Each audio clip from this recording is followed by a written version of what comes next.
Final da história Hecatombe. Olá, meu povo.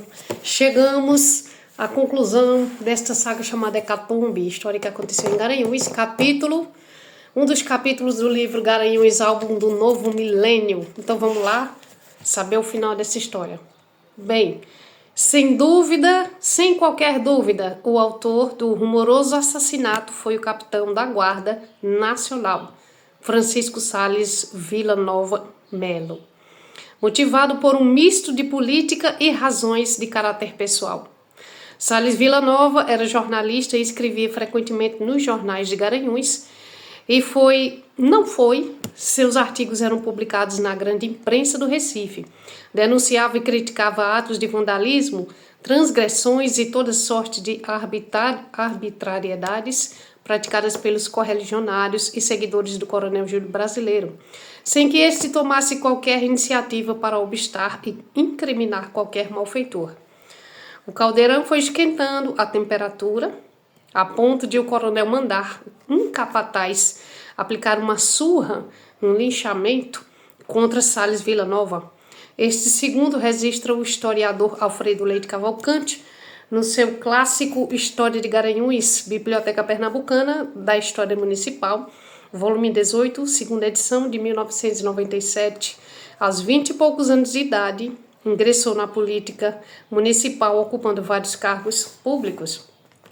O capitão Sales era um revoltado com as injustiças dos poderosos, contra os fracos, partissem de onde partissem, estava sempre disposto a denunciá-las por meio de artigos nos jornais da terra e da capital.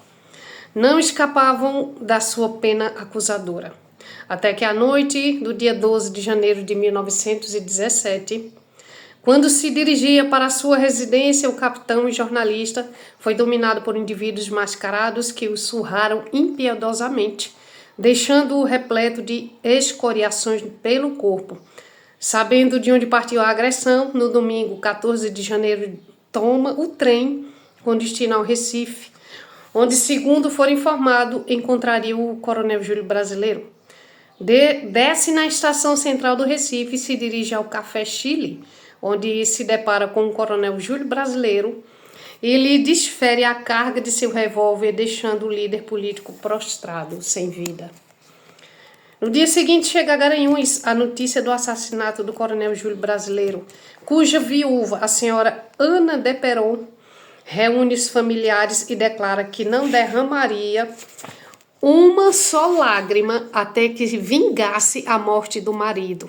Admitiu logo a hipótese de que o assassino Sales Villanova apenas um instrumento dos inimigos políticos das vítimas. Instalou logo em toda a cidade um clima de terror e procedente de Brejão, das fazendas de café, das fazendas do Coronel Júlio Brasileiro, começaram a chegar, além de familiares, grande número de capangas armados. São instruídos a fechar todas as entradas e saídas da cidade de Garanhuns, a fim de impedir a fuga dos suspeitos no envolvimento do rumoroso assassinato. A casa da viúva Ana de Peron passa a ser o quartel central da conspiração, ao tempo que esperavam sobre intensa expectativa a chegada do corpo do Coronel Júlio Brasileiro, vindo de trem do Recife após a realização dos exames de praxe por parte da Polícia Técnica. Nesse pequeno e tumultuado espaço de tempo, os familiares e amigos mais próximos urdiam a tomada da decisão contra todos os suspeitos, instante em que os líderes da oposição são orientados a se refugiarem na cadeia pública, pois não havia condições para se garantir a integridade de ninguém suspeito. Até mesmo nas suas próprias casas, a única alternativa, segundo o delegado e juiz de direito, era o recolhimento de todos os suspeitos na cadeia pública, onde havia um pequeno contingente de milicianos de plantão, o que aconteceu exatamente. O grupo de facínoras e pistoleiros armados marcha em direção à cadeia, dispostos a concretizar a tragédia. Lá chegando, intimaram os policiais a se retirarem no que são obstados pelo cabo Cobrinha, chefe da guarda, que sustenta com muita disposição e bravura que os invasores teriam que passar antes pelo seu cadáver, quando entram em disputas até assassinar o valente cabo Cobrinha. E daí segue o cruel e covarde massacre contra os cidadãos que se encontravam ali refugiados como suspeitos do assassinato de Júlio Brasileiro. Sendo todos trucidados impiedosamente, resultaram 14 vítimas fatais.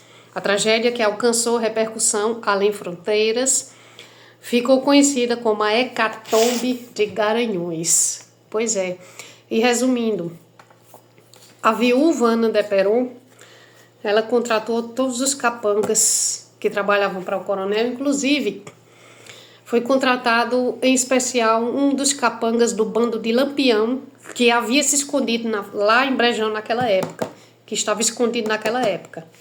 Até ele foi contratado também para fazer essa chacina.